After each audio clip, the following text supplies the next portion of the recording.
Todo comenzó hace 3 años, cuando me mudé a un pueblo pequeño en Michoacán por trabajo. Yo venía de la ciudad y honestamente no esperaba hacer amigos tan rápido. Pero Sebastián tenía algo que me atraía.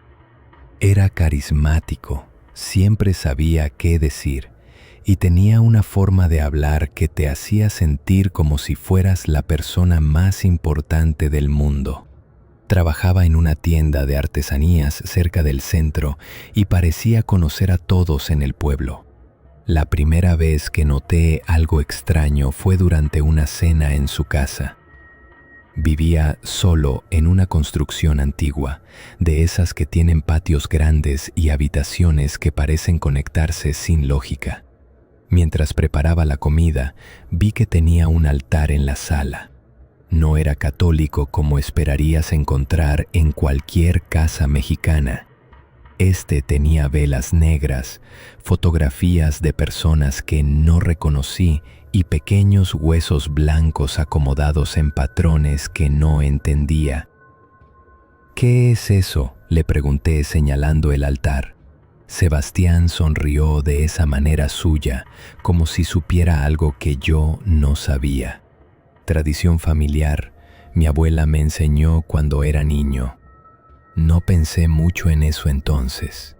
México está lleno de tradiciones que los de la ciudad no entendemos. Pero algo en su sonrisa me incomodó. Era demasiado amplia y sus ojos no sonreían junto con su boca. Las siguientes semanas comencé a pasar más tiempo con él. Me llevaba a lugares que los turistas nunca veían. Cuevas en las montañas, ruinas precolombinas que no aparecían en ningún mapa y mercados donde vendían cosas que prefiero no describir. Sebastián parecía tener acceso a todo y todos lo respetaban de una manera que iba más allá del simple cariño. Un día me invitó a acompañarlo a recolectar materiales para el trabajo. Pensé que se refería a artesanías. Salimos antes del amanecer en su camioneta vieja hacia las afueras del pueblo. El camino se volvió cada vez más angosto hasta que tuvimos que caminar. Me llevó a un cementerio abandonado que ni siquiera sabía que existía. «Necesito que me ayudes con algo», me dijo mientras sacaba una pala de su mochila. «Pero tienes que prometerme que nunca le vas a contar esto a nadie». Mi estómago se contrajo. «¿Qué vamos a hacer, Sebastián? Solo necesito algunos huesos. Huesos viejos, de gente que ya no tiene familia que los recuerde». Debí haberme ido en ese momento. Debí haber corrido de regreso al pueblo y nunca volver a hablarle. Pero había algo en su voz. Sebastián trabajaba con una precisión que me asustó.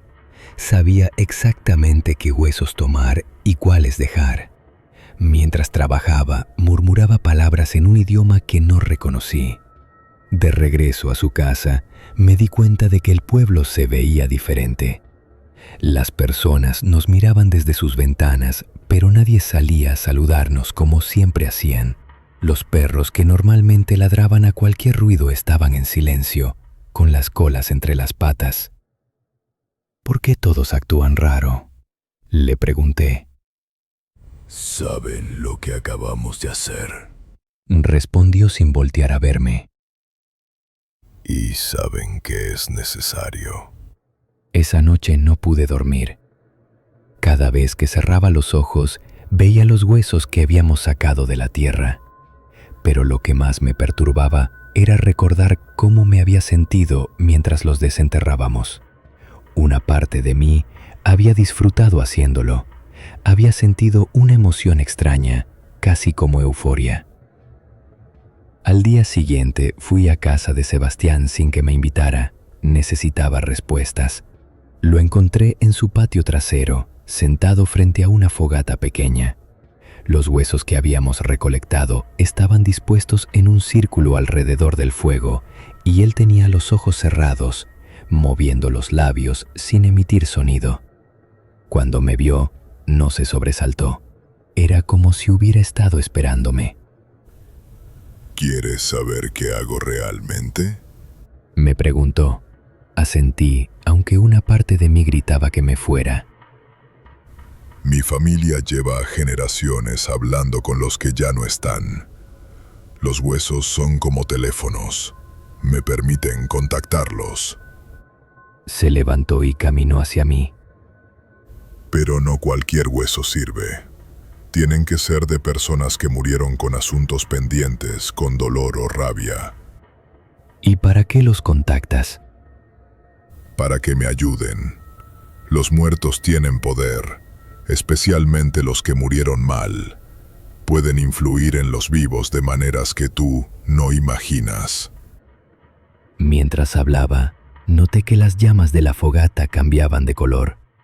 Pasaron de naranja a azul y luego a un verde enfermizo. El aire se volvió espeso y difícil de respirar. ¿Quieres ver? Antes de que pudiera responder, Sebastián tomó uno de los huesos y lo arrojó al fuego.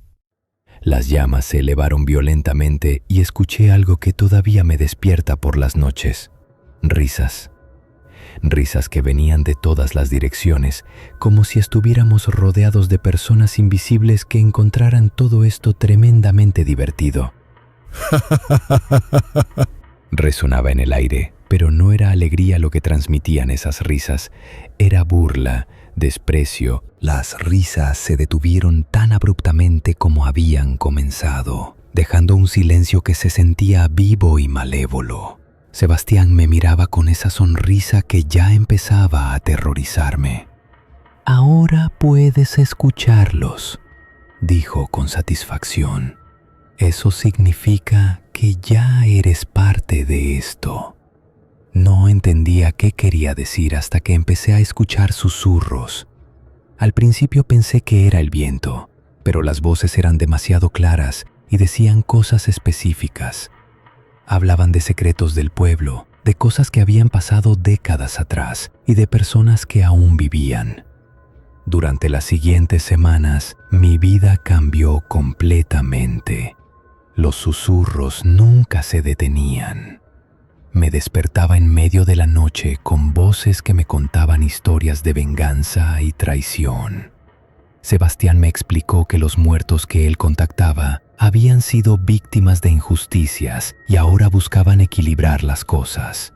«Por eso la gente me respeta», me dijo una tarde mientras preparaba otro ritual. «Saben que puedo hacer que los muertos trabajen para mí. Un chisme en el oído correcto, un accidente conveniente, una enfermedad repentina. Los vivos son muy fáciles de influenciar cuando tienes aliados del otro lado». Empecé a entender cómo funcionaba el poder de Sebastián en el pueblo.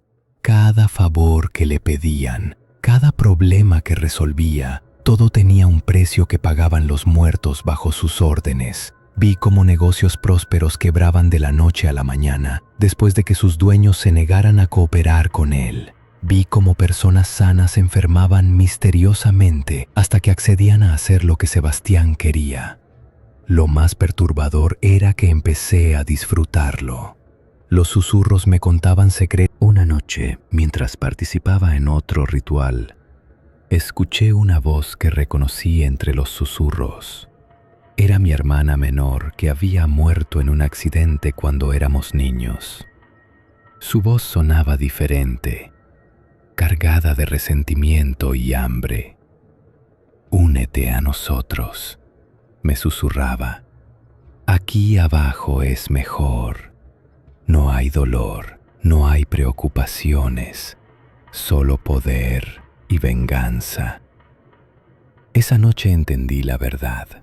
Sebastián no controlaba a los muertos. Ellos lo controlaban a él. Todo su poder, toda su influencia en el pueblo, era solo una ilusión. Los muertos lo usaban para interactuar con el mundo de los vivos y él había entregado su alma a cambio de la sensación de poder. Traté de alejarme, pero ya era demasiado tarde. Los susurros me seguían a todas partes. Los muertos sabían dónde estaba cada segundo del día y me recordaban constantemente que ya era parte de su mundo. Había participado en sus rituales, había usado su poder y había pagado su precio. La última vez que vi a Sebastián estaba sentado en su patio rodeado de huesos y velas negras. Su piel había tomado un color grisáceo y sus ojos eran completamente blancos. Cuando me vio sonrió, pero ya no había nada humano en esa expresión. «Pronto vas a entender», me dijo con una voz que no era completamente suya. «Los vivos son solo una fase. La verdadera existencia comienza cuando cruzas al otro lado». Esa noche, las risas regresaron. Ja, ja, ja, ja, ja resonaban en mi casa, en mi trabajo, en cada lugar donde intentaba refugiarme. Pero ahora entendía que no se burlaban de mí, me estaban dando la bienvenida. Han pasado meses desde entonces y cada día siento como si estuviera desapareciendo. Mis recuerdos se desvanecen, mis emociones se apagan y las voces de los muertos se vuelven más claras que las de los vivos. Sebastián tenía razón sobre una cosa: ser parte de este mundo tiene sus ventajas. Puedo influir en las personas, puedo saber sus secretos y puedo hacer que paguen por sus pecados. Pero también sé que cada día que pasa estoy menos vivo y más cerca de unirme permanentemente a esas voces que susurran en la oscuridad. Y lo más aterrador de todo es que ya no estoy seguro de si quiero resistirme. Si alguna vez conocen a alguien como Sebastián, si alguien les ofrece poder a cambio de pequeños favores, si escuchan risas que vienen del